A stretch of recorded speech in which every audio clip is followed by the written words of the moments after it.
사람들은 굉장한 아이디어를 생각해내죠. 그쵸? 제 말은 막대기에 사탕을? 어떻게 거기에 그리고 왜 그런 걸 만들었죠? 그리고 롤리팝이라는 이름은요. 인기 간식들의 역사와 사실들을 살펴봅시다. 좋아요. 첫 번째로 늘 롤리팝이라고 불린 건 아니에요. 이름에 대해서는 좀 이따가 알아보도록 하죠. 하지만 최초의 막대사탕 같은 달콤한 간식은 수천 년 전 여전히 동굴에서 살면서 지구를 돌아다녔던 사람들에 의해 발명되었을 가능성이 높아요. 역시 우리는 그들이 꿀을 즐겼고 꿀벌 집에서 꿀을 모으기 위해 막대기를 썼다는 걸 알아요. 기억하세요. 이건 사람들이 음식이나 그런 다른 것에 관한 한 아주 적은 자원을 갖고 있었던 오래전의 일이에요. 그래서 그들은 하나도 낭비되는 걸 원치 않았기 때문에 아마도 꿀 한 방울까지 다 먹기 위해 막대기를 핥게 되었을 거예요. 고대 이집트인들은 또한 자신들만의 롤리팝이 있었어요. 다양한 과일과 견과류를 가져다가 꿀에 절였어요. 물론 그게 음식의 맛을 더 좋게 만들었지만 보다 오래 보존하는 데도 도움을 주었어요. 설탕 함량이 아주 높기 때문에 꿀은 음식을 손상시키고 더 빨리 상하게 할 수 있는 해로운 세포로부터 수분을 밀어내요. 손가락에 끈적거리는 꿀을 묻히는 걸 피하기 위해 그들도 이 간식을 먹을 때 막대기를 썼어요. 설탕이 일반 대중들에게 훨씬 더 많이 이용 가능하게 된 1600년대로 빨리 감기 해볼게요. 우린 영국인들이 끓인 설탕 사탕 간식을 좋아했고 그걸 막대기에 찍어 더 쉽게 즐길 수 있게 만들었다는 걸 알죠. 우리가 롤리팝이라는 용어를 생각해낸 게 아마도 이 시기일 거예요. 언어학자들이 롤리팝이 기본적으로 혀를 때리는 이라고 번역된다고 믿기 때문이죠. 어째서죠? 혀라는 단어는 종종 영국 북부에서 롤리라는 단어로 썼어요. 그리고 팝은 때린다를 의미하죠. 롤리팝의 타임라인은 1912년으로 우리를 데려가요. 사무엘 본이라는 사람이 실제로 사탕에 막대기를 삽입하는 장치를 발명했을 때예요. 이게 너무 유명해져서 사무엘은 1916년 샌프란시스코시에 열쇠를 수여받았어요. 하지만 1908년에 제과회사를 운영했던 조지 스미스라는 남자가 오늘날까지 우리가 알고 사랑하게 된 막대사탕의 버전을 발명한 공로를 인정받았죠. 그는 심지어 1931년에 그 이름을 상표로 등록했어요. 그는 그 간식의 이름이 롤리팝이라는 유명한 경주마에서 유래했다고 주장했어요. 아직도 이 이름에 대한 약간의 경쟁이 있다는 걸 지금쯤이면 눈치채셨겠지만 우리가 확실히 아는 건 롤리팝이 점점 더 인기를 얻었고 그 이후로도 그렇게 남았다는 거예요. 제 말은 어떤 현대 회사들은 하루에 300만 개의 사탕을 생산할 수 있고 그 수는 계속해서 증가하고 있다는 거예요. 지금까지 만들어진 가장 큰 막대 사탕은 2012년으로 거슬러 올라가야 해요. 당시 캘리포니아의 한 사탕 제조업체에서 놀라운 초콜릿 맛 막대 사탕을 만들었죠. 무게가 3,175kg 이상 나갔고 높이는 거의 1.5m에 달했어요. 막대기까지 고려하면 이 거대한 막대 사탕의 높이는 3.4m가 넘었어요. 세계에서 가장 유명한 막대 사탕 브랜드 중 하나는 추파춥스예요.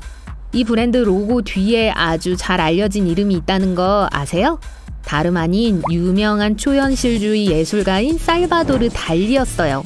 회사는 1969년에 로고를 디자인하기 위해 그에게 의뢰했고 그는 우리가 알고 사랑하는 추파춥스의 이름이 밝은 색상의 데이지 모양에 쓰여있는 특색 있는 디자인을 고안해냈죠.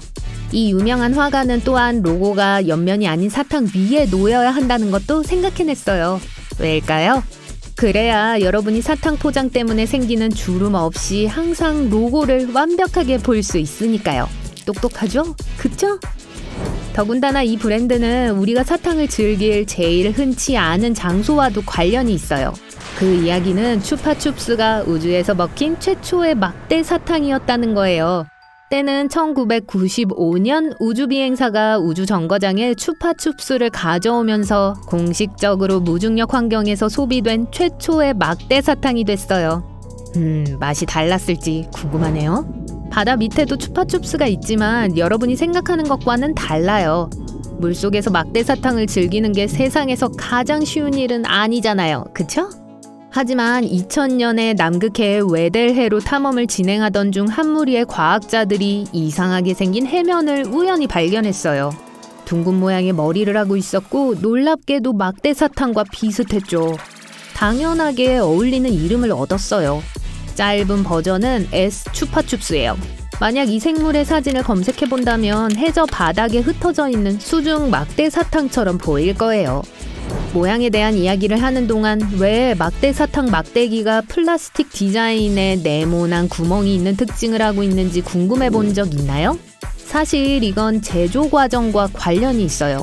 생산될 때 사탕은 막대기에 녹여져요. 이건 막대사탕의 윗부분이 느슨해져서 떨어지지 않도록 막대사탕에 단단히 붙어있게 해줘요. 오, 그래요. 또 다른 이유는 안전 기능인데 실수로 막대사탕을 삼켜도 질식할 위험이 없게 하기 위해서예요. 공기가 통할 수 있게 해주기 때문에 어딘가 안 좋은 곳에 끼더라도 숨 쉴 수 있는 공간이 남아있게 해줄 거예요. 요즘은 투시롤이라는 회사가 가장 큰 막대사탕 제조업체가 되었어요. 매일 1600만 개 이상의 사탕을 만들어요. 덤덤 롤리팝 같은 경우는 발명가로부터 이름을 얻었어요. 그는 제품의 주요 독자층인 젊은 세대가 발음하고 기억하기 쉬운 이름을 원했어요. 덤덤 미스테리 맛은 어때요? 실제로 그렇게 미스테리한가요? 아니요, 제조 과정이 꽤나 간단해요. 한 가지 맛이 다 나올 때 다음 맛이 시작되게 만들어졌어요. 그래서 맛이 그게 뭐든 간에 두 가지 다른 맛의 무작위의 조합으로 나오게 되어 있죠. 그런데 유명한 작가 찰스 디킨스는 막대사탕과 무슨 관계가 있나요? 알고 보니 현대세계에서 이 이름이 그의 소설 중 하나에 처음 등장했어요. 그때가 1800년대였어요.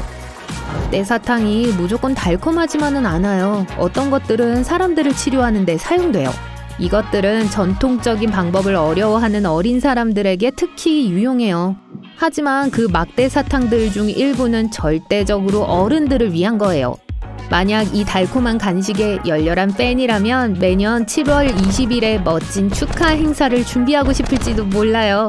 그때가 미국 사람들이 막대사탕의 날을 기념하는 날이에요. 이날은 서로에게 막대사탕을 주는 게 흔한 일이죠.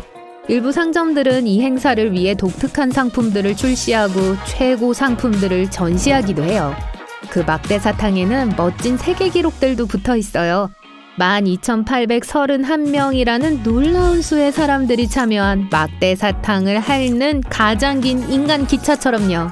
2008년 9월 스페인의 바야돌리드에서 그 행사를 열었어요. 그리고 더 멋진 걸 찾는 분들을 위해 세계에서 가장 비싼 막대사탕이 1,300만 원 이상의 높은 가격이라는 거 아세요? 막대사탕 한 개가 아니라 27kg 상당의 제과점 설탕으로 만들어진 의자예요. 우리는 말 그대로 세계가 하루에 얼마나 많은 막대사탕을 소비하는지 알지 못해요. 하지만 우리는 어떤 나라에 제일 큰 팬들이 있는지 알고 있죠. 그리고 그곳은 독일, 아일랜드, 스위스, 오스트리아, 그리고 영국이에요. 그리고 그걸 그냥 롤리팝이라고 안 불러요. 여러분이 세계 어디에 있는지에 따라 불리는 이름이 다른데 롤리, 서커 또는 스티키 팝이 그 예죠. 전 서커라고 부르면서 자랐어요. 이 달콤한 간식과 관련된 가장 흔한 맛은 솜사탕 맛이에요. 아마도 실제 솜사탕보다 훨씬 더 쉽게 먹을 수 있으면서도 여전히 그 맛을 즐길 수 있어서일 거예요. 저는 체리맛 막대사탕이 제일 좋아요. 여러분은 어때요? 좋아하는 맛을 댓글로 알려주세요.